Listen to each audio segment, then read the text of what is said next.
Hello everyone, welcome to my channel. I am Yogesh Sindhu और आज हम स्टार्ट कर रहे हैं पॉलिटिकल साइंस। इससे पहले बायोलॉजी और इकोनॉमिक्स के मैं कंप्लीट वीडियोस अपलोड कर चुका हूं।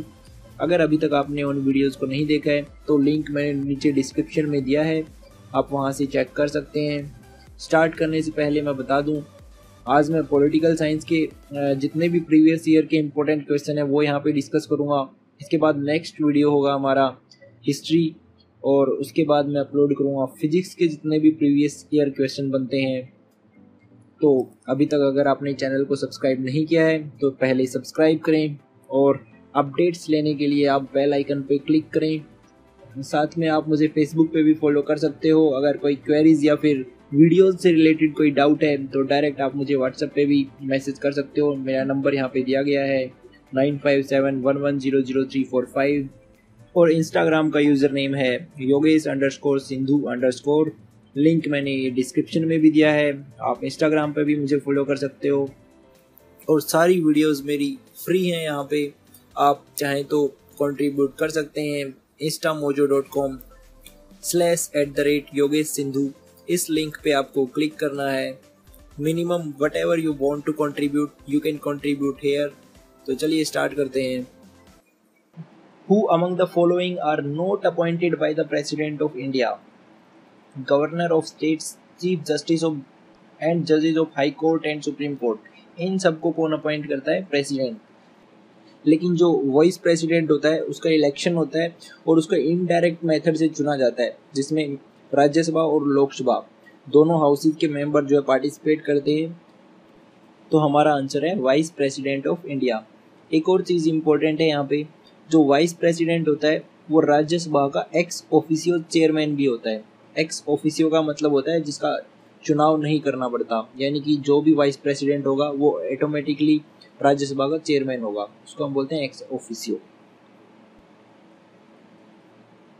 नेक्स्ट क्वेश्चन है, who is the chairman of the newly formed NITI Aayog replacing the planning commission? देखिए, जो पहले प्लानिंग कमीशन था उसका नाम चेंज करके 2015 में कर दिया गया नीति आयोग, और इसका जो चेयरमैन होता है वो होता है प्राइम मिनिस्टर, और प्राइम मिनिस्टर इसका एक ऑफिसियो चेयरमैन होता है, एक्स ऑफिसियो।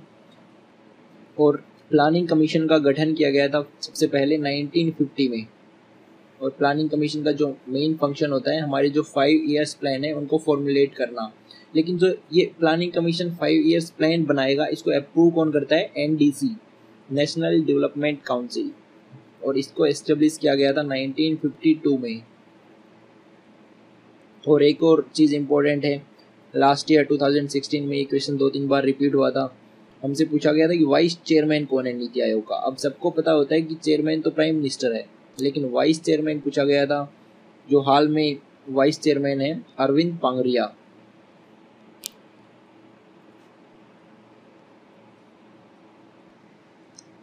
नेक्स्ट है, dual citizenship is a feature of.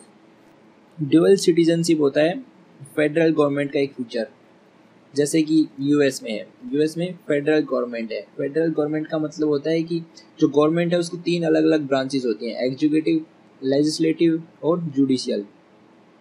जबकि इंडिया में कौन सा सिस्टम है? Parliamentary government system. यहाँ पे क्या होता है कि लोकसभा में जिसका बहुमत होता है वो प्राइम मिनिस्टर बनता है, और जबकि स्टेट्स होते हैं और स्टेट में स्टेट का हेड भी होता है। और प्रेसिडेंशियल गवर्नमेंट जैसे कि बहरीन में है, वहाँ पे स्टेट का हेड प्रेसिडेंट होता है, वहाँ पे कोई प्राइम मिनिस्टर नहीं होता, और ना ही अलग से कोई स्टेट और सेंटर में डिवीज़न होता है। और यूनिटरी गवर्नमेंट जैसे कि मैक्सिमम कंट्री में यूनिटरी गवर्नमेंट है। यूनिटरी गवर्नमेंट दैट मीन्स सिर्फ एक ही गवर्नमेंट होगी और सारी पावर जो सेंट्रल गवर्नमेंट है उसके पास होगी, और वो डिसाइड करती है कि पावर को कैसे डिस्ट्रीब्यूट करना है, नीचे सब लेवल में उसको डिवाइड करना है या फिर कैसे डेलीगेट करना है। और यूनिटरी गवर्नमेंट का एग्जांपल क्या है? चाइना, क्योंकि रसिया या फिर अफ्रीका में मोस्टली कंट्रीज में यूनिटरी गवर्नमेंट ही है। नेक्स्ट क्वेश्चन है, directive principles in our constitution are enforceable in the court of law, quasi enforceable, partially non enforceable. देखिए, डायरेक्टिव प्रिंसिपल होते हैं स्टेट और सेंट्रल गवर्नमेंट्स के लिए जो गाइडलाइन निर्धारित करते हैं पॉलिसीज और लॉ मेकिंग में, और ये नॉन इन्फोर्सेबल होते हैं, जो कि हमारे कॉन्स्टिट्यूशन के 4th पार्ट में दिए गए हैं, आर्टिकल नंबर 36 to 51, और पार्ट 3 में फंडामेंटल्स राइट दिए गए हैं हमारे। नेक्स्ट क्वेश्चन है, which article of the constitution abolish untouchability? Article number 17, most important question, बहुत बार रिपीट हुआ है। आर्टिकल नंबर 14 से 18 तक हमारे फंडामेंटल राइट हैं, right to equality. 14 number article है equality before law and equal protection of law, जबकि 17 अनटचेबिलिटी, और article number 44 directive principle of state policies, uniform civil code. Next question है, the idea to have a constitution was given by M N. Roy. सबसे पहले ये constitution होना चाहिए हमारा, ये आइडिया दिया था एम.एन. रॉय ने। नेक्स्ट है, who was the permanent president of the constituent assembly? Permanent president थे डॉक्टर राजेंद्र प्रसाद। लेकिन सबसे पहले जब हमारी कॉन्स्टिट्यूएंट असेंबली की फर्स्ट मीटिंग हुई थी, तब जो प्रेसिडेंट थे सच्चिदानंद सिन्हा। यहाँ से 1-2 क्वेश्चन और पूछा जाता है, जैसे कि हमारा कॉन्स्टिट्यूशन कितने दिन में बनकर तैयार हुआ था? 2 years 11 months and 18 days। और टोटल स्ट्रेंथ कितनी थी कॉन्स्टिट्यूएंट असेंबली की? 389, जिसमें से 296 इलेक्टेड फ्रॉम ब्रिटिश इंडिया और 93 प्रिंसली स्टेट से थे। 296 फ्रॉम ब्रिटिश इंडिया, जो ब्रिटिश शासन था इंडिया में, तो 296 ब्रिटिश इंडिया को रिप्रेजेंट कर रहे थे, जबकि 93 प्रिंसली स्टेट को रिप्रेजेंट कर रहे थे, और टोटल स्ट्रेंथ थी 389।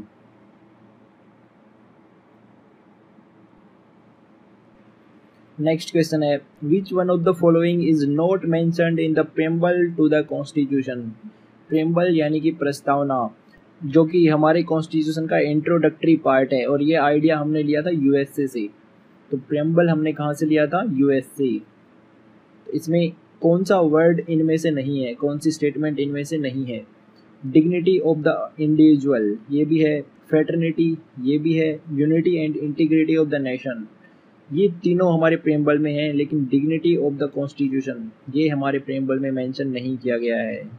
और अभी तक सिर्फ प्रेम्बल को एक बार अमेंड किया गया है 1976 में, जब इंदिरा गांधी गवर्नमेंट थी और ड्यूरिंग इमरजेंसी, तो हमारे कॉन्स्टिट्यूशन में अमेंडमेंट किया गया था, बहुत बड़ा बदलाव, जिसको मिनी कॉन्स्टिट्यूशन भी बोलते हैं। 1976 में जो अमेंडमेंट हुआ था, तो उसमें हमारे प्रेम्बल में 3 नए वर्ड इंट्रोड्यूस किए थे, सोशलिस्ट, सेक्युलर, इंटीग्रिटी। ये बहुत ही इंपॉर्टेंट क्वेश्चन है, यहाँ से कोई ना कोई क्वेश्चन जरूर बनता है। एक तो आपसे पूछ लिया जाएगा कि कौन सा अमेंडमेंट एक्ट था, तो 42nd अमेंडमेंट, और कौन से नए वर्ड इंट्रोड्यूस किए थे, सोशलिस्ट, सेक्युलर, इंटीग्रिटी। और ये भी पूछा जा सकता है कि आज तक प्रेम्बल को कितनी बार अमेंड किया गया है, तो सिर्फ एक बार प्रेम्बल में अमेंडमेंट हुआ है अभी तक, वो 1976 में हुआ था 42nd अमेंडमेंट एक्ट के थ्रू।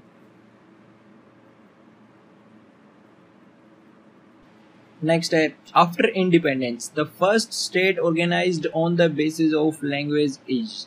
सबसे पहले लैंग्वेज के बेस पे कौन सा स्टेट बनाया गया था? तो सबसे पहले 1953 में आंध्र प्रदेश को अलग किया गया था, और भी कुछ स्टेट हैं, जैसे कि सबसे लास्ट अभी 2014 में तेलंगाना को अलग किया गया आंध्र प्रदेश से, और 1956 में 14 स्टेट और 6 यूनियन टेरिटरी बनाई गई थी। 1956 में ही केरला और कर्नाटका को अलग किया गया था, जबकि 1960 में पहले जो बॉम्बे होता था, बॉम्बे से अब 2 स्टेट बना दिया गया, महाराष्ट्र और गुजरात।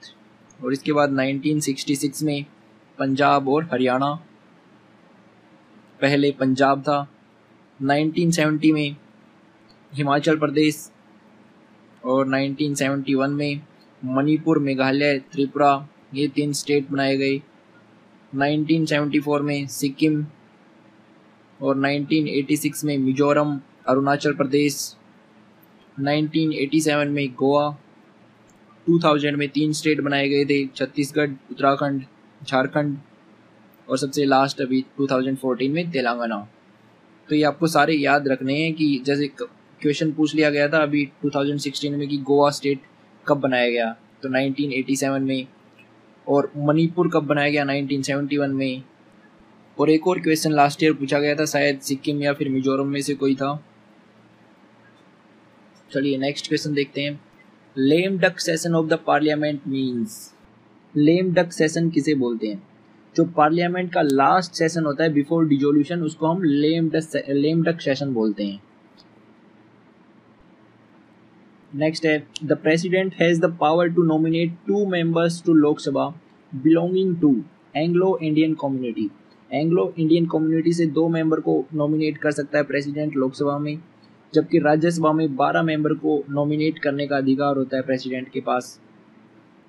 एक बार मैक्सिमम स्ट्रेंथ भी हम देख लेते हैं। यहाँ पे लोकसभा की मैक्सिमम स्ट्रेंथ होती है 552, जिसमें से 2 एंग्लो इंडियन को प्रेसिडेंट नॉमिनेट करता है, जबकि 530 स्टेट से आते हैं और 20 जो मेंबर ऑफ पार्लियामेंट होते हैं वो यूनियन टेरिटरीज से होते हैं।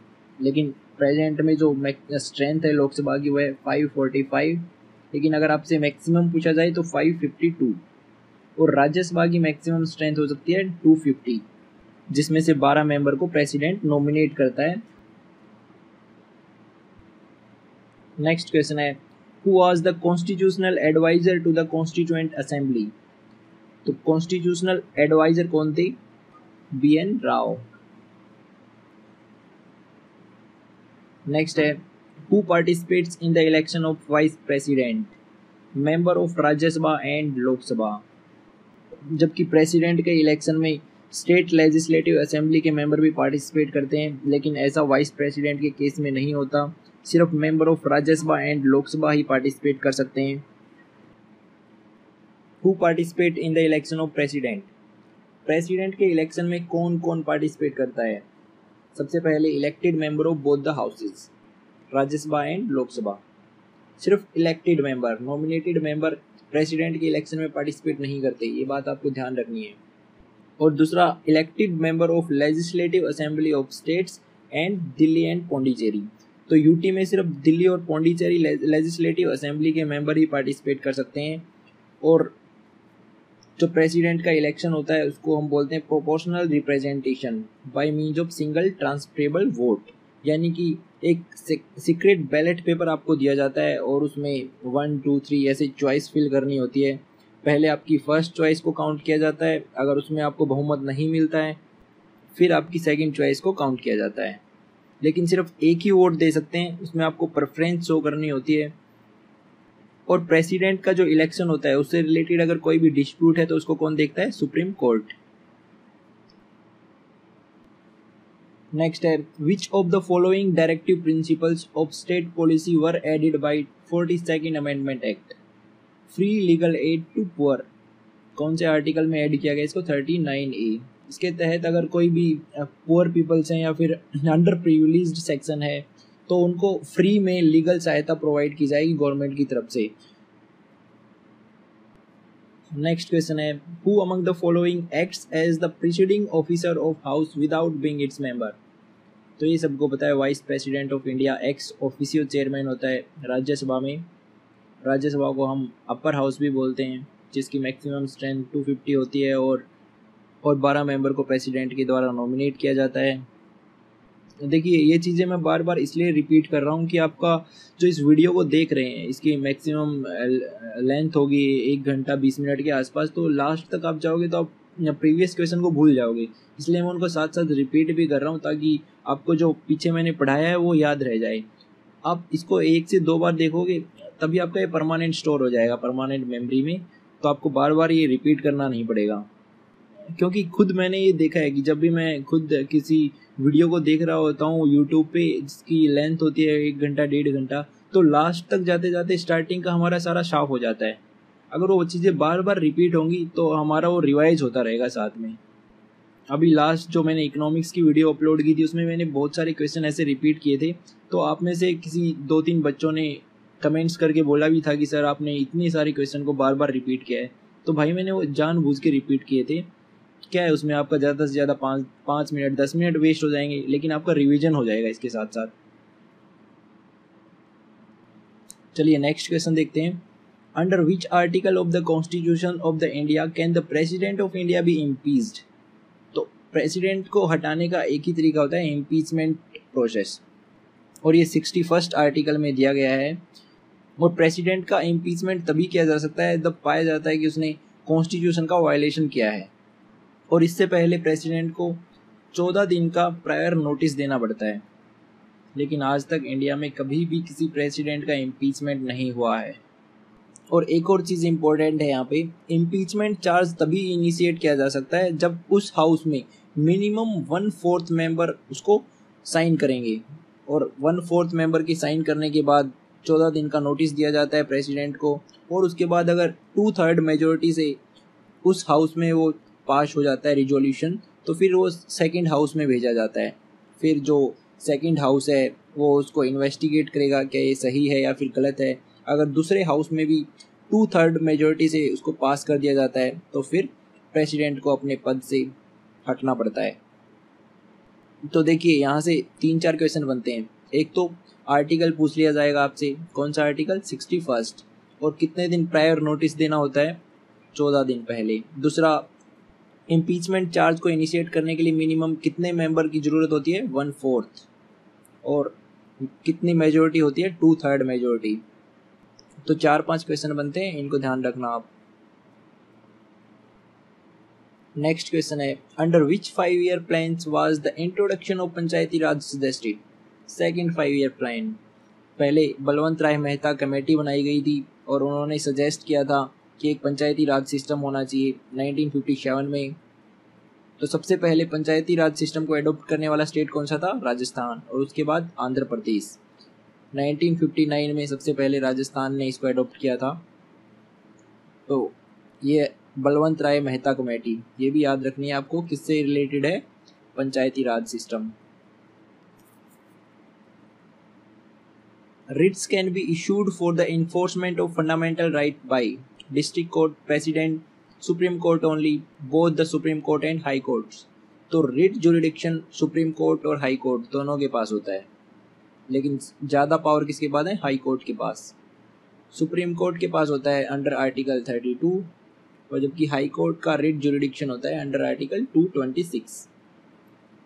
और कितने टाइप की रिट्स होती हैं, 5 टाइप की, habeas corpus, mandamus, quo warranto, prohibition, certiorari. Next है power of judicial review used by supreme court, और ये पावर सुप्रीम कोर्ट को कौन से आर्टिकल के तहत दी गई है, आर्टिकल नंबर 137।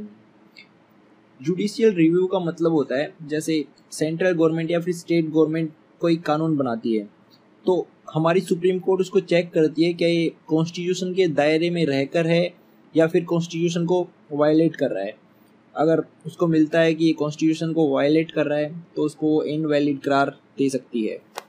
इंपॉर्टेंट क्वेश्चन है, आर्टिकल भी आपको याद रखना है, 137। फर्स्ट लोक अदालत वाज हेल्ड इन, सबसे पहले लोक अदालत एस्टेब्लिश की गई थी गुजरात में 1982 में। और लोक अदालत इसलिए एस्टेब्लिश की गई ताकि जो भी छोटे मोटे डिस्प्यूट हैं, जैसे कि मनी रिलेटेड प्रॉब्लम है, मैट्रिमोनियल केसेस हैं, या फिर कोई और डिस्प्यूट है, तो उनको कॉम्प्रोमाइज से सोल्व किया जा सके। और इसका हेड कौन होता है, कोई भी एक्स जुडिशियल ऑफिसर इसका हेड होता है, और 2 और मेंबर होते हैं इसमें, लॉयर या फिर सोशल वर्कर।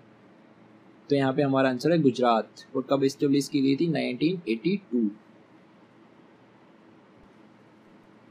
नेक्स्ट क्वेश्चन है, which of the following categories of fundamental rights incorporate abolition of untouchability. ये सेम क्वेश्चन है, वापस से रिपीट हुआ है। इससे पहले आर्टिकल पूछा गया था जो कि आर्टिकल 17 अनटचेबिलिटी, किसमें आता है, फंडामेंटल राइट्स के कौन से पार्ट में, द राइट टू इक्वलिटी 14 से 18। नेक्स्ट क्वेश्चन है, if the president is to resign from office, he should address his letter of resignation to prime minister, vice president, speaker of Lok Sabha या फिर chief justice of India. अगर president अपने office से resign देना चाहता है तो अपना रेसिग्नेशन लेटर वाइस प्रेसिडेंट को देगा, और अगर वाइस प्रेसिडेंट नहीं है तो chief justice of supreme court. एक और क्वेश्चन पूछा गया था 2015 में, अगर प्रेसिडेंट रेसिग्नेशन लेटर देता है अपना और वाइस प्रेसिडेंट भी नहीं है तो कौन टेम्परेरी प्रेसिडेंट का कार्यभार संभालता है। तो हमारा आंसर होता है चीफ जस्टिस ऑफ इंडिया। सबसे पहले तो होता है, अगर प्रेसिडेंट नहीं है तो वाइस प्रेसिडेंट है। अगर वाइस प्रेसिडेंट भी नहीं है तो chief justice of supreme court, और उसके बाद अगर चीफ जस्टिस भी नहीं है तो सीनियर मोस्ट जज ऑफ सुप्रीम कोर्ट, और वो भी नहीं है तो कोई और होता होगा। और ये कौन से आर्टिकल में दिया गया है? Article number 65। नेक्स्ट क्वेश्चन है, under which article president can seek advice from supreme court? Article 143। President supreme court से एडवाइस ले सकता है, लेकिन वो एडवाइस प्रेसिडेंट पे बाइंडिंग नहीं होती, वो उसकी मर्जी है, वो उसको मानेगा या नहीं मानेगा। लेकिन सुप्रीम कोर्ट से वो किसी भी लॉ या फिर कॉन्स्टिट्यूशन से रिलेटेड एडवाइस ले सकता है। देखिए ये आर्टिकल इम्पोर्टेंट हैं, इनको मैं बाद में अलग से आपको जो इम्पोर्टेंट आर्टिकल हैं उनको लास्ट में ऐड कर दूंगा। आर्टिकल और अमेंडमेंट या फिर आर्टिकल से एक क्वेश्चन जनरली पूछा ही जाता है, तो अभी आप बस इसको देख लें। लास्ट में मैं अलग से जो सारे इम्पोर्टेंट आर्टिकल हैं उनको अलग से बताऊंगा। नेक्स्ट है, how many times emergency was declared in India? ये नेशनल एमरजेंसी की हम बात कर रहे हैं। 3 टाइप की इमरजेंसी होती है। National emergency article 352, 356, constitutional emergency या फिर प्रेसिडेंट की रूल भी इसको हम बोलते हैं, और आर्टिकल 360 में फाइनेंशियल इमरजेंसी। फाइनेंशियल इमरजेंसी आज तक हमारी कंट्री में कभी नहीं लगी, और प्रेसिडेंट रूल या फिर कॉन्स्टिट्यूशनल इमरजेंसी वो तो हर महीने किसी ना किसी स्टेट में लगी रहती है। और जो मेन है नेशनल इमरजेंसी, ये आज तक सिर्फ 3 बार लगी है। एक तो 1962 जब इंडिया और चाइना का युद्ध हुआ था, और सेकेंड टाइम 1971 जब इंडो पाक युद्ध हुआ था, और थर्ड टाइम 1975 इंटरनल डिस्टर्बेंस की वजह से, जब इंदिरा गांधी की गवर्नमेंट थी और रातों रात कॉन्स्टिट्यूशन में अमेंडमेंट करके हमारे कॉन्स्टिट्यूशन में बदलाव किया गया और नेशनल इमरजेंसी लगा दी गई थी। जितने भी मेंस ये बड़े बड़े पॉलिटिशियन थे सबको जेल में डाल दिया गया था। तो आज तक 3 बार सिर्फ नेशनल इमरजेंसी लगाई गई है। नेक्स्ट है, the speaker of Lok Sabha has to address his letter of resignation to deputy speaker of Lok Sabha. तो जो स्पीकर होता है वो लोकसभा के जो मेंबर्स होते हैं उन्हीं में से चुना जाता है फर्स्ट सिटिंग के दौरान, और उसकी डेट फिक्स कौन करता है? प्रेसिडेंट। और अगर लोकसभा डिजोल्व भी हो जाती है तो भी वो अपनी सीट वैकेंट नहीं करता जब तक नए मेंबर चुन के नहीं आते। और अभी हाल में लोकसभा स्पीकर कौन है? सुमित्रा महाजन। नेक्स्ट क्वेश्चन है, Which of the following categories of right does the right to property belongs? Right to property होता है लीगल राइट, जो कि पहले फंडामेंटल राइट में था लेकिन उसको बाद में हटाकर आर्टिकल 300A में ऐड कर दिया गया। और एक और क्वेश्चन पूछा जाता है, कौन से अमेंडमेंट के बाद इसको फंडामेंटल राइट से हटाया गया था? तो 44th अमेंडमेंट एक्ट 1978। एक और चीज़, अगर ऑप्शन में कॉन्स्टिट्यूशनल राइट दिया गया है तो हमारा राइट आंसर कॉन्स्टिट्यूशनल राइट होगा, लेकिन अगर कॉन्स्टिट्यूशनल राइट नहीं दिया गया है तो हमारा आंसर होगा लीगल राइट। नेक्स्ट क्वेश्चन है, ऑटोक्रेसी क्या होता है? ऑटोक्रेसी होता है एब्सोल्यूट रूल बाय वन, जैसे कि नॉर्थ कोरिया में है, और रूल बाय फ्यू होता है ओलिगोक्रेसी। रूल बाय किंग मोनार्की बोलते हैं, और rule by the representative of the people जिसको हम बोलते हैं डेमोक्रेसी। जैसे इंडिया में है, इंडिया में रूल कौन करता है? रिप्रेजेंटेटिव ऑफ पीपल्स, क्योंकि हम उनको चुनकर भेजते हैं। नेक्स्ट है, the resolution for the discontinuance of the national emergency can be passed by. अगर नेशनल इमरजेंसी को डिसकंटिन्यू करना है तो रिजोल्यूशन कौन से हाउस में पास होगा? सिर्फ लोकसभा। नेक्स्ट है, council of minister is collectively responsible to. Council of minister responsible होती है लोकसभा के प्रति। Who allows a secret sitting of 2 houses of the parliament? Speaker of Lok Sabha. लेकिन ज्वाइंट सिटिंग कौन अलाउ करता है? प्रेसिडेंट। लेकिन उसको प्रिसाइड स्पीकर ऑफ लोकसभा ही करता है। तो 2 क्वेश्चन इंपॉर्टेंट है यहाँ से, एक तो सीक्रेट सिटिंग कौन अलाउ करता है? स्पीकर ऑफ लोकसभा, और वही उसको प्रिसाइड करेगा। और दूसरा है ज्वाइंट सिटिंग। ज्वाइंट सिटिंग को अलाउ करता है प्रेसिडेंट, और उसका जो अध्यक्ष होता है वो स्पीकर ऑफ लोकसभा होता है। Minimum duration of stay necessary before a person can apply for Indian citizenship. Indian citizenship के लिए अप्लाई करने से पहले उसको इंडिया में कितने दिन के लिए रहना आवश्यक है। तो इंडियन सिटीजनशिप 1955 के अंतर्गत अगर कोई आदमी इंडियन ओरिजिन का होना चाहिए, लेकिन वो अगर वो 7 साल से इंडिया में रह रहा है तो वो इंडियन सिटीजनशिप के लिए रजिस्टर करवा सकता है। पहले 5 साल था, लेकिन बाद में इसको 7 इयर्स कर दिया गया। और इंडियन सिटीजनशिप कैसे कैसे मिल सकती है, एक तो है बाय बर्थ, दूसरा है bye decent, third registration and fourth naturalisation. देखिए बाय बर्थ में क्या है कि जिस किसी का भी जन्म अगर 26 जनवरी 1950 के बाद और 1 जुलाई 1950 से 1 जुलाई 1987 के बीच में हुआ है, अगर उसका पेरेंट्स दोनों में से वो कहीं के भी हैं, यूके यूएसए, उससे कोई मतलब नहीं है, लेकिन अगर उसका जन्म इंडिया में हुआ है तो इंडियन सिटीजन होगा।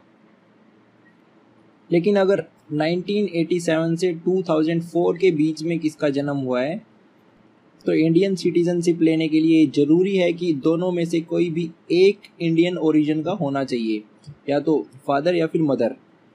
लेकिन 2004 के बाद कर दिया गया कि दोनों ही इंडियन ओरिजिन होने चाहिए, लेकिन अगर एक इंडियन ओरिजिन है तो दूसरा एटलीस्ट इलीगल माइग्रेंट नहीं होना चाहिए। यहाँ इलीगल माइग्रेंट का मतलब है जो विदाउट पासपोर्ट या फिर विदाउट प्रिस्क्राइब ट्रैवल डॉक्यूमेंट के इंडिया में विजिट करते हैं उनके लिए। और दूसरा है बाय डिसेंट। अगर कोई भी व्यक्ति इंडिया के बाहर उसका जन्म होता है 26 जनवरी 1950 के बाद और 10 दिसंबर 1992 से पहले, तो वो बाय डिसेंट इंडियन सिटीजन होगा अगर उसका फादर इंडियन सिटीजन है तो। लेकिन एक और कंडीशन है यहाँ पे, उसको with in year Indian citizenship के लिए रजिस्टर करवाना होगा। लेकिन 1992 के बाद इसको फिर से चेंज कर दिया गया। अगर किसी का जन्म हुआ है 1992 से 2004 के बीच में तो दोनों में से कोई एक parents at the time of birth Indian citizen होना चाहिए, तो वो इंडियन सिटीजनशिप एक्वायर कर सकता है। लेकिन 2004 के बाद क्या किया कि इससे पहले क्या था, अगर उनमें से कोई भी पेरेंट अगर इंडियन सिटीजन है तो उसको इंडियन सिटीजन मान लिया जाएगा। लेकिन 2004 के बाद अगर किसी का जन्म हुआ है तो ये ज़रूरी है कि उनके पेरेंट्स जब तक डिक्लेयर नहीं करेंगे कि उसके पास किसी और कंट्री का पासपोर्ट नहीं है और विद इन ईयर उनको रजिस्ट्रेशन करवाना ज़रूरी है, तभी उसको इंडियन सिटीजन काउंट किया जाएगा। थर्ड मेथड है बाय रजिस्ट्रेशन। अगर इंडियन ओरिजिन का कोई भी व्यक्ति पहले किसी दूसरी कंट्री में रहता था और अब वो इंडिया में रह रहा है 7 साल से, तो इंडियन सिटीजनशिप के लिए अप्लाई कर सकता है। Fourth bye registration. कोई भी फॉरेनर या फिर इंडियन सिटीजन जो किसी भी कंट्री से अगर वो 12 साल से इंडिया में रह रहा है तो नेचुरली वो इंडिया की सिटीजनशिप एक्वायर कर लेगा। चलिए नेक्स्ट क्वेश्चन देखते हैं, ये थोड़ा मैंने डिटेल में एक्सप्लेन कर दिया। नेक्स्ट क्वेश्चन है, a party in India in order to be recognised as official opposition in Indian parliament list how many seats. Parliament में ऑफिशियल अपोजिशन के लिए मिनिमम कितनी सीट होनी जरूरी है, तो अपोजिशन के लिए मिनिमम 10% सीट होनी चाहिए। 10% यानी कि 1/10। तो टोटल स्ट्रेंथ कितनी है लोकसभा में 552, तो मिनिमम 50 सीट एटलीस्ट होनी चाहिए अपोजिशन के लिए। In which year was the prevention of terrorism act POTA enacted. देखिए prevention of terrorism act POTA इसको इनेक्ट किया गया था 2002 में, और इससे पहले एक एक्ट था जिसको हम बोलते हैं Tada, terrorist and disruptive activities act 1985 से 98। तो 2001 में एक ऑर्डिनेंस पास किया गया प्रिवेंशन ऑफ टेररिज्म ऑर्डिनेंस, और इसको रिप्लेस करके 2002 में बनाया गया प्रिवेंशन ऑफ टेररिज्म एक्ट। तो हमारा राइट आंसर है 2002। नेक्स्ट क्वेश्चन है, when was RTI act enacted in India. RTI की फुल फॉर्म है राइट टू इंफॉर्मेशन। और इसको इनेक्ट किया गया 15 जून 2005 में। और लागू कब से हुआ था ये? अक्टूबर 2005 से। नेक्स्ट है fourth state is referred to. Fourth state हम बोलते हैं प्रेस को, तो न्यूज़पेपर प्रेस का ही एक पार्ट है, तो हमारा आंसर होगा the newspaper. Who had proposed partyless democracy in India. Partyless democracy किसने प्रपोज किया था ये आइडिया सबसे पहले? तो ये किया था जयप्रकाश नारायण। नेक्स्ट है Rashtrapati Bhavan was design by. Rashtrapati Bhavan का डिजाइन किसने तैयार किया था? Edwin Lutyens. जबकि ली कॉर्बूजियर ने क्या किया था? जो चंडीगढ़ सिटी है हमारी, उसका डिजाइन तैयार किया था, लेकिन राष्ट्रपति भवन का डिजाइन तैयार किया था एडविन ल्यूटियंस। तो ये दोनों इंपॉर्टेंट है, ली कॉर्बूजियर और Edwin Lutyens. The Balwant Rai Mehta committee was associated with. Balwant Rai Mehta committee associated है पंचायती राज से, और इसका गठन कब किया गया था? 1957 में। जबकि 1958 में इसने अपनी रिपोर्ट सबमिट की थी, और इसने क्या सबमिट किया कि एक डेमोक्रेटिक डिसेंट्रलाइजेशन होना चाहिए, जिसमें 3 टियर पंचायती राज सिस्टम को इन्होंने सजेस्ट किया। एक फर्स्ट था हमारा विलेज लेवल, ब्लॉक लेवल और डिस्ट्रिक्ट लेवल पे। और विलेज लेवल पे इसको हम बोलते हैं ग्राम पंचायत, जबकि ब्लॉक लेवल पे हम बोलते हैं पंचायत समिति, और डिस्ट्रिक्ट लेवल पे इसको हम बोलते हैं जिला परिषद। और सबसे पहले एक और क्वेश्चन इससे पूछा जाता है कि ऐसा कौन सा स्टेट है जिसने सबसे पहले पंचायती राज सिस्टम को एस्टेब्लिश किया? तो फर्स्ट सबसे पहले किया था राजस्थान ने 1959 में, और उसके बाद आंध्र प्रदेश। लेकिन स्टार्टिंग में जब ये पंचायती राज सिस्टम बनाया गया तो इसको कॉन्स्टिट्यूशनल दर्जा नहीं दिया गया था, तो इसको कॉन्स्टिट्यूशनल दर्जा मिला था 1992 में 73rd अमेंडमेंट एक्ट के थ्रू। और 74th जो अमेंडमेंट एक्ट था वो था हमारा म्युनिसिपैलिटीज के लिए। तो ये दोनों इम्पोर्टेंट हैं, 73rd और 74th अमेंडमेंट एक्ट 1992। 73rd था पंचायती राज सिस्टम के लिए और 74th था म्युनिसिपैलिटीज के लिए।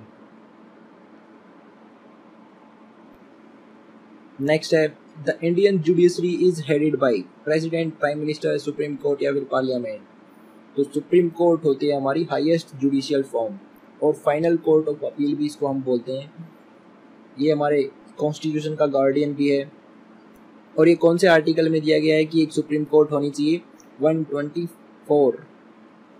और सबसे पहले सुप्रीम कोर्ट का गठन किया गया 28 जैन 1950 को। इसमें एक चीफ जस्टिस होता है और इसके अलावा 30 टोटल जज होते हैं, यानी कि टोटल कितने हो गए? 31। और चीफ जस्टिस को नियुक्त कौन करता है? प्रेसिडेंट। जबकि बाकी की जो 30 जज हैं उनको भी प्रेसिडेंट नियुक्त करता है चीफ जस्टिस ऑफ इंडिया से कंसल्ट करके। और सुप्रीम कोर्ट का जज बनने के लिए मिनिमम 5 साल कोई अगर हाई कोर्ट का जज रहेगा तभी वो सुप्रीम कोर्ट ऑफ इंडिया का जज बन सकता है, या फिर 10 साल हाई कोर्ट का वकील रहा हो, या फिर 5 साल हाई कोर्ट में जज के तौर पर नियुक्त हो। जबकि मैक्सिमम एज लिमिट है 65 और कोई फिक्स टेन्योर नहीं है। एक और चीज़ इसमें याद करने की है, अगर चीफ जस्टिस ऑफ इंडिया की जो सीट है वो खाली रहती है किसी भी वजह से, या फिर वो अपसेंट होता है, तो प्रेसिडेंट उसकी जगह पे जो बाकी के 30 जज हैं उनमें से किसी को भी active chief justice of India नियुक्त कर सकता है। तो यहाँ से हमारे 4-5 इंपॉर्टेंट क्वेश्चन बनते हैं। फर्स्ट है highest judicial body supreme court. Second है which article stated that there should be a supreme court of India? तो 124। और सुप्रीम कोर्ट को कब इस्टेब्लिश किया गया? 28 जैन 1950। और एक है चीफ जस्टिस ऑफ इंडिया को नियुक्त कौन करता है? President of India. और इसके अलावा एक और बनता है टोटल जजेस पूछ लिया जाता है कितने होते हैं? तो टोटल जजेस होते हैं 31, जिसमें से एक चीफ जस्टिस होता है और जबकि 30 जजेस होते हैं। और अगर चीफ जस्टिस ऑफ इंडिया को हटाना हो तो उसके लिए सेम प्रोसीजर होता है जो प्रेसिडेंट को हटाने के लिए होता है, इसको बोलते हैं इम्पीचमेंट। लेकिन आज तक किसी भी सुप्रीम कोर्ट जज या फिर चीफ जस्टिस का इम्पीचमेंट नहीं हुआ है। सिर्फ एक जस्टिस हैं हाई कोर्ट से, कलकत्ता हाई कोर्ट से, जिनका इम्पीचमेंट हुआ था, जस्टिस सुमित्रा सेन। सिर्फ मोशन पास हुआ था राज्यसभा के अंदर, इसके बाद इन्होंने खुद अपना रेसिग्नेशन दे दिया था।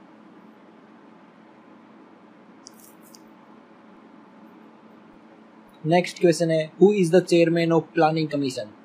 प्लानिंग कमीशन का एक्स ऑफिशियो चेयरमैन होता है प्राइम मिनिस्टर, और ये एक नॉन स्टैट्यूटरी बॉडी है, ना ही ये कॉन्स्टिट्यूशनल है।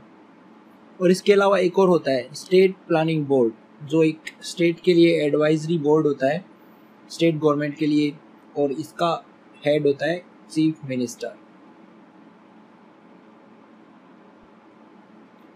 Chief minister is appointed by, chief minister को कौन अपॉइंट करता है?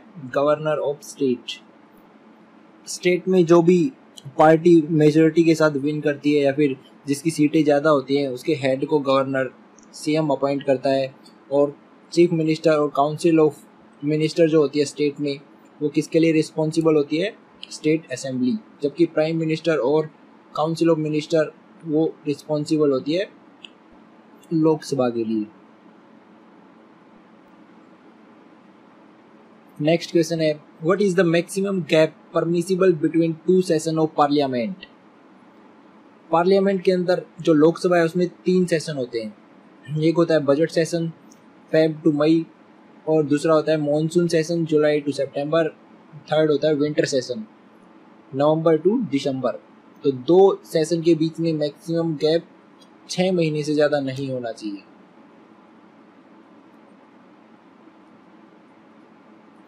नेक्स्ट है the maximum strength of Rajya Sabha.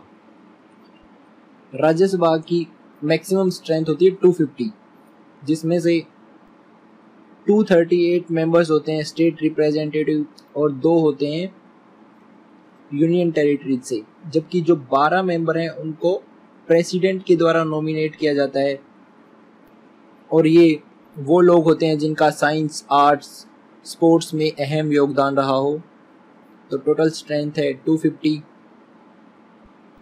और जबकि लोकसभा की मैक्सिमम स्ट्रेंथ है 552, लेकिन एट प्रेजेंट जो लोकसभा की स्ट्रेंथ है 545, जिसमें से 530 मेंबर स्टेट को रिप्रेजेंट करते हैं, जबकि मैक्सिमम 20 मेंबर जो है यूनियन टेरिटरी से हो सकते हैं, और 2 जो एंग्लो इंडियन मेंबर्स होते हैं उनको प्रेसिडेंट के द्वारा नॉमिनेट किया जाता है। तो ये भी इम्पोर्टेंट है, लोकसभा में कितने मेंबर को प्रेसिडेंट द्वारा नॉमिनेट किया जाता है। तो हमारा आंसर होगा 2 member from Anglo Indian community, और जबकि राज्यसभा में 12 मेंबर को प्रेसिडेंट नॉमिनेट करता है। नेक्स्ट क्वेश्चन है, the number of subject incorporated in the union list. देखिए टोटल 3 लिस्ट होती हैं, एक होता है यूनियन लिस्ट, स्टेट लिस्ट और कॉन्करेंट लिस्ट। जो यूनियन लिस्ट है उसके अंदर टोटल 100 सब्जेक्ट हैं, जबकि स्टेट लिस्ट में है 61 सब्जेक्ट और कॉन्करेंट लिस्ट में होते हैं 52 सब्जेक्ट। यूनियन लिस्ट में जितने भी सब्जेक्ट हैं, जैसे कि डिफेंस है, फॉरेन अफेयर्स है, एटॉमिक एनर्जी है, इन सभी पे लेजिस्लेशन या फिर कानून बनाने का अधिकार जो है वो पार्लियामेंट के पास होता है।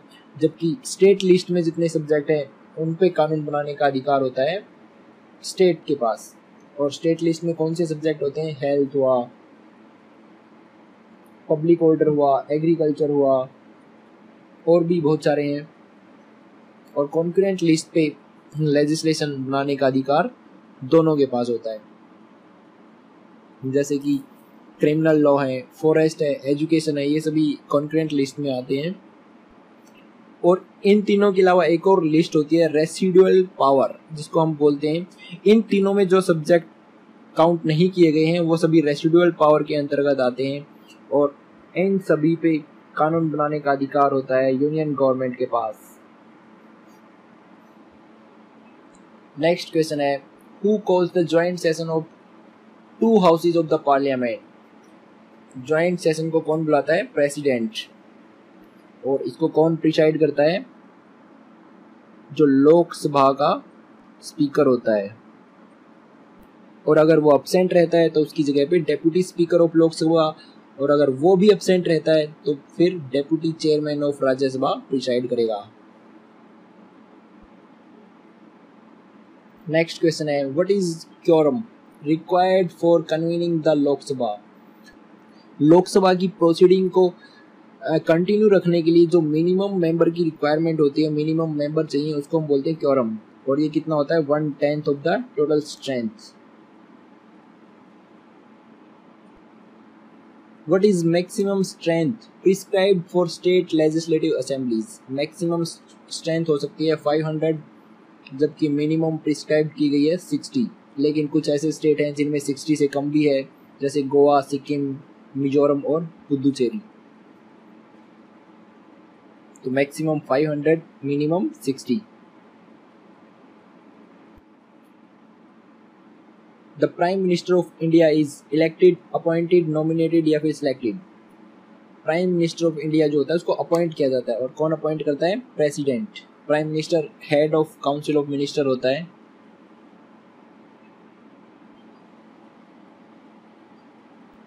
नेक्स्ट क्वेश्चन है, how many times was the term of Lok Sabha extended up to 6 year. जो हमारे कॉन्स्टिट्यूशन में टर्म ऑफ लोकसभा प्रिस्क्राइब की गई है वो है 5 ईयर, लेकिन एक स्पेशल कॉन्स्टिट्यूशनल अमेंडमेंट के तहत हम इसको एक्सटेंड करते हैं अप टू 6 ईयर, यानी कि 1 साल इसको बढ़ा सकते हैं। और ये सिर्फ आज तक एक बार हुआ है, 1975 में जब इमरजेंसी लगाई गई थी इंदिरा गांधी गवर्नमेंट के द्वारा, तो इंडिया में सिर्फ एक बार लोकसभा को एक्सटेंड किया गया है।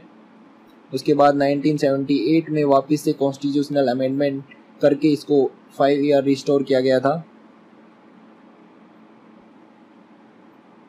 नेक्स्ट इंपॉर्टेंट क्वेश्चन है, बहुत बार एग्जाम में रिपीट हुआ है, the Rajya Sabha is dissolved after.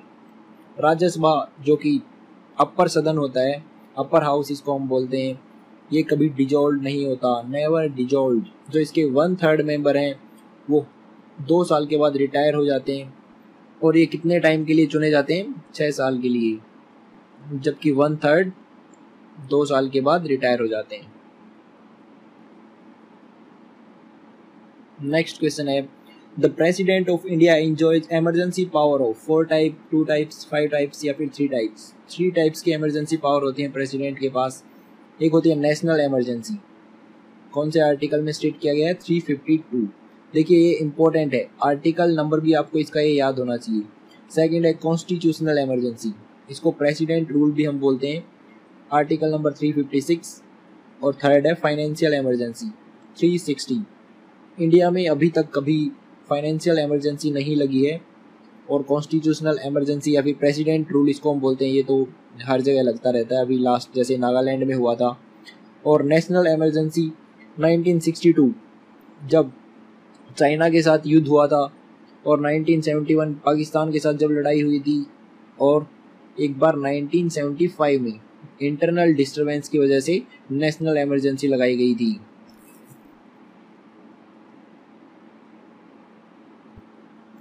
Next है, writs are issued by supreme court, high court, the president या फिर supreme court and high court both. तो रिट इशू करने का अधिकार दोनों के पास होता है, सुप्रीम कोर्ट और हाई कोर्ट के पास। सुप्रीम कोर्ट को ये अधिकार दिया गया है अंडर 32 आर्टिकल, और हाई कोर्ट के पास ये अधिकार होता है 226 आर्टिकल के अंडर। और रिट जो है 5 टाइप्स की होती हैं, मैंडेमस, हेबियस कार्पस, प्रोहिबिशन और क्यो वारंटो। आगे चलकर इनको हम डिटेल में डिस्कस करेंगे, अभी इतना ही काफ़ी है। नेक्स्ट क्वेश्चन है, in Indian constitution fundamental rights were taken from the constitution of. Fundamental right जो हैं वो किस कॉन्स्टिट्यूशन से लिए गए थे? तो फंडामेंटल राइट्स लिए गए थे यूएसए से। यूएसए से फंडामेंटल राइट्स के अलावा हमने और भी लिया था, judicial review, preamble, vice president. तो ये सारे क्वेश्चन इंपॉर्टेंट हैं कि कौन से कॉन्स्टिट्यूशन से हमने क्या लिया था। और भी हम देखते हैं, जैसे कि स्टेट पॉलिसी, ये हमने ली थी आयरलैंड से, और आयरलैंड ने लिया था इनको स्पेन से। और आयरलैंड से हमने और क्या लिया था, method of election of president, जबकि नॉमिनेशन ऑफ राज्यसभा मेंबर ये भी हमने आयरलैंड से लिया था। और यूएसएसआर यानी कि रसिया, सोवियत संघ, उससे लिया था हमने फंडामेंटल ड्यूटीज 5-year प्लान। जबकि suspension of fundamental right during emergency, emergency में जो फंडामेंटल राइट को सस्पेंड कर दिया जाता है, ये हमने लिया था जर्मनी से। और जो जर्मनी का कॉन्स्टिट्यूशन है उसको हम बोलते हैं वेमर कॉन्स्टिट्यूशन। वेमर कॉन्स्टिट्यूशन ये भी इम्पोर्टेंट है, बहुत बार रिपीट हुआ है। जर्मनी कॉन्स्टिट्यूशन को हम क्या बोलते हैं, वेमर कॉन्स्टिट्यूशन।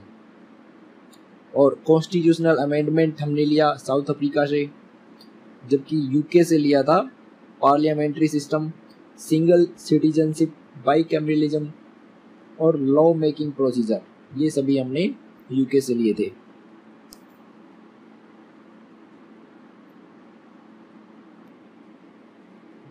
नेक्स्ट क्वेश्चन है, who appoints UPSC chairman and other member. UPSC की फुल फॉर्म होती है यूनियन पब्लिक सर्विस कमीशन, और इसके जो चेयरमैन है उसको अपॉइंट करता है प्रेसिडेंट। 6 साल के लिए इसको चुना जाता है। यूपीएससी का काम होता है एग्ज़ाम कंडक्ट कराना जितनी भी यूनियन गवर्नमेंट के अंडर सिविल सर्विस की जॉब है, और उनके प्रमोशन या फिर ट्रांसफ़र में भी वो एडवाइजरी बॉडी होती है।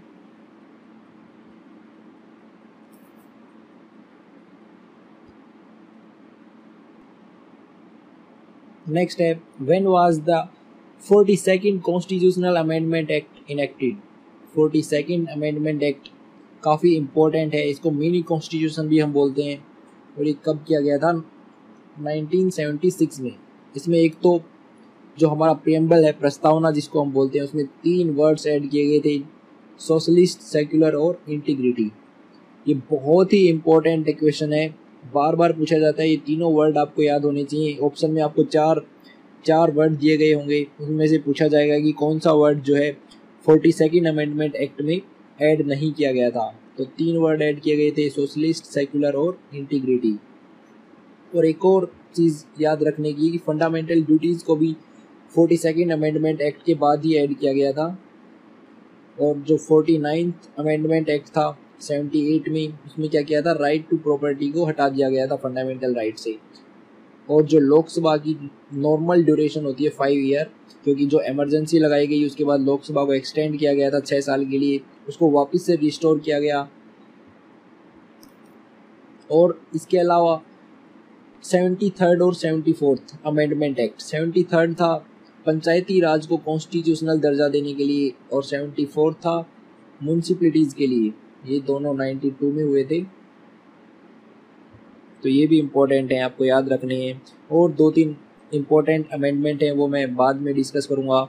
एक अलग से वीडियोस बनाएंगे जितने भी इम्पोर्टेंट अमेंडमेंट्स हैं उनके लिए। तो अभी आपको ये याद रखना है, 42nd amendment act 1976 first time preamble को अमेंड किया गया था।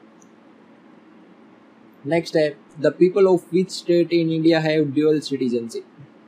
देखिए, इंडिया में जो सिटीजनशिप है वो है सिंगल सिटीजनशिप, जैसा कि यूके में होता है। लेकिन इंडिया में एक ऐसा स्टेट है जहाँ पे ड्यूअल सिटीजनशिप है, आप वहाँ पे घर नहीं ले सकते, आप ना कोई प्रॉपर्टी खरीद सकते हो। तो वो स्टेट है जम्मू एंड कश्मीर। और कौन से आर्टिकल के अंडर जम्मू एंड कश्मीर को अलग किया गया है, आर्टिकल नंबर 370। अलग मतलब उसको अलग से पावर दी गई है, जैसे कि ड्यूअल सिटीजनशिप है। Amendment of constitution under which article. Constitution में अगर हमें अमेंडमेंट करना हो तो कौन से आर्टिकल के अंडर कर सकते हैं, आर्टिकल नंबर 368। और जो अमेंडमेंट ऑफ कॉन्स्टिट्यूशन है ये हमने कौन से कॉन्स्टिट्यूशन से लिया था, साउथ अफ्रीका से। और 370 आर्टिकल है, जम्मू कश्मीर को स्पेशल स्टेटस प्रोवाइड करता है। और 226 writ jurisdiction of high court 32 है। और 32 आर्टिकल के अंडर सुप्रीम कोर्ट को रिट इशू करने का अधिकार दिया गया है। तो 26 और 32, 226 और 32 ये दोनों रिट से रिलेटेड हैं।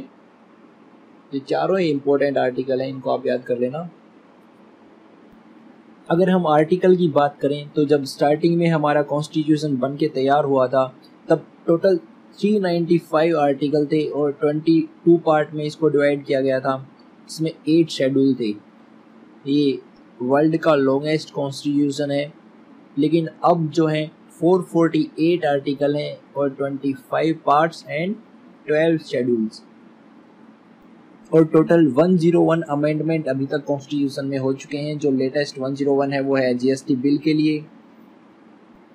और कौन से आर्टिकल के अंडर कॉन्स्टिट्यूशन में अमेंडमेंट किया जा सकता है ये हम ऑलरेडी डिस्कस कर चुके हैं, आर्टिकल 368।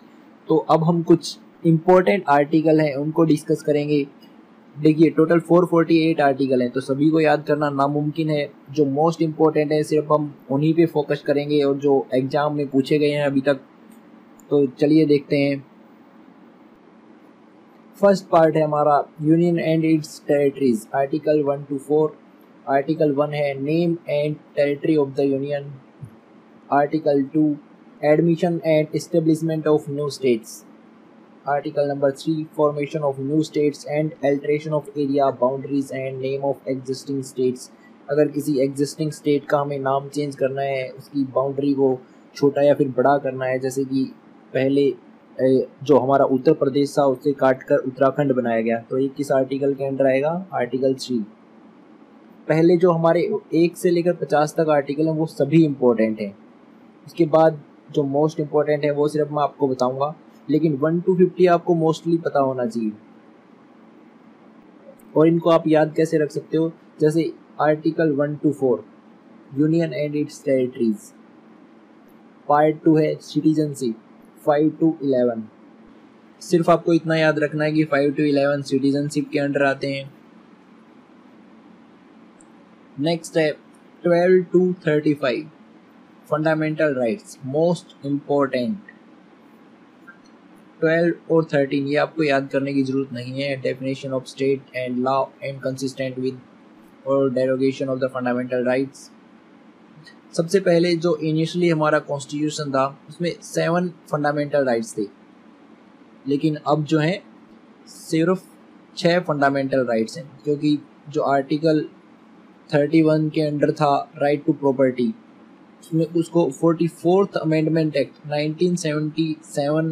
78 में हटा दिया गया, और अब जो राइट टू प्रॉपर्टी है वो एक लीगल राइट है और उसको 300A के अंदर रखा गया है। तो ये हमें ध्यान रखना है कि इनिशियली 7 फंडामेंटल राइट्स थे, लेकिन अब 6 फंडामेंटल राइट हैं। 44th अमेंडमेंट एक्ट में इसको हटा दिया गया था। और article 14 to 18 right to equality, ये आपको याद रखनी है भाई, इससे कोई ना कोई क्वेश्चन जरूर पूछा जाता है। और इसको याद रखने का ट्रिक क्या है? EDOUT। 14 equality before law. 15 prohibition of discrimination, D से डिस्क्रिमिनेशन, O से opportunity, equality of opportunity in matter of public employment, और U से untouchability, abolition of the untouchability. 18 है टाइटल्स, एबोलिशन ऑफ टाइटल्स। ये सभी आपको याद होने चाहिए 14 to 18। नेक्स्ट है राइट टू फ्रीडम 19 to 22। 19 के अंदर आते हैं 6 राइट्स हैं सिटीजन के लिए। Right to freedom of speech and expression, right to assembly, right to assemble peacefully, right to form association और यूनियन। आर्टिकल 20 है protection in respect of conviction for offence. 21 protection of life and personal liberty. ये आजकल के हिसाब से बहुत ही important article है। और एक और इम्पोर्टेंट आर्टिकल है 21A, जिसको 86th अमेंडमेंट एक्ट से ऐड किया गया था। Right to education of children 6 to 14 age, 6 से 14 साल के बच्चों के लिए फ्री एलिमेंट्री एजुकेशन। और एक और आपको एक डायरेक्टिव प्रिंसिपल है, directive principle of state policy 45, उसमें क्या है 0 से 6 तक के जितने भी बच्चे हैं उनके लिए शिक्षा की सुविधा। तो 45 और 21A, इसमें थोड़ा सा कन्फ्यूजन हो सकता है। 21A है 6 से 14 ईयर्स और 45 है 0 से 6 ईयर। और 22 protection against arrest and detention in certain cases. Article 23 prohibition of traffic in human being and forced labour. 24 prohibition of employment of children in factories and mines under age of 14।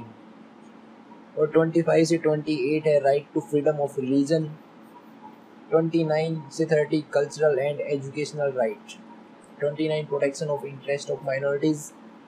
इनको ज़्यादा आपको याद करने की जरूरत नहीं है, इसमें इम्पोर्टेंट है 32 remedies for enforcement of fundamental right. अगर फंडामेंटल राइट का वायलेशन होता है तो आप डायरेक्ट सुप्रीम कोर्ट में जा सकते हो और रिट फाइल कर सकते हो, तो ये रिट जुरिडिक्शन के अंदर आता है आर्टिकल 32, ये इम्पोर्टेंट है।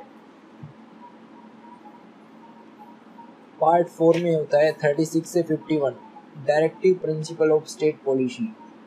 इसमें जो इम्पोर्टेंट है 40 organisation of village and panchayat. 43 living wages etcetera of workers. 44 uniform civil code and 45 provision for free and compulsory education for the children 0 to 6 age. जबकि जो 21A है उसमें होता है 6 to 14 ईयर्स। और 48 organisation of agriculture and animal husbandry. Article 50 है separation of judiciary from executive. Article 52 से 151 union, तो इसमें जो इम्पोर्टेंट है 61 इम्पीचमेंट ऑफ प्रेसिडेंट। और इसके बाद है 80 composition of Rajya Sabha and composition of Lok Sabha. 109 special procedure in respect of money bills. 110 definition of money bills. और इसके बाद 126 appointment of acting chief justice. 141 decision of the supreme court binding on all the courts. 148 controller and auditor general of India. ये जिसपे मैं टिक लगा रहा हूँ ये मोस्ट इम्पोर्टेंट है, बाकी आप वीडियो को पॉज करके एक बार सभी आर्टिकल को देख सकते हैं। नेक्स्ट है states. 153 governor of state. 161 pardoning power of governor. 214 high court of state. 226 power of high court to issue certain writs. और सुप्रीम कोर्ट को रिट इशू करने की पावर कौन से आर्टिकल के अंडर दी गई है? आर्टिकल 32।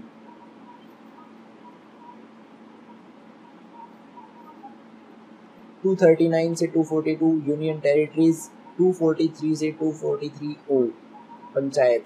ये 243 पिछली बार एसएससी में पूछा गया है तो इम्पोर्टेंट है। 243A ग्राम सभा और B है कॉन्स्टिट्यूशन ऑफ पंचायत। जबकि 243P2 ZG municipalities. 266 consolidated fund and public account fund. 280 है हमारा finance commission. 300A right to property, legal right है ये, मोस्ट इम्पोर्टेंट। और इसके बाद है इनमें से कोई इम्पोर्टेंट नहीं है। अब देखिए 343 official language of the union और 345 ऑफिशियल लैंग्वेज और लैंग्वेज ऑफ ए स्टेट। जबकि 352 से 360 emergency related article. 352 national emergency. 356 state emergency या फिर प्रेसिडेंट रूल इसको हम बोलते हैं। 360 फाइनेंशियल इमरजेंसी।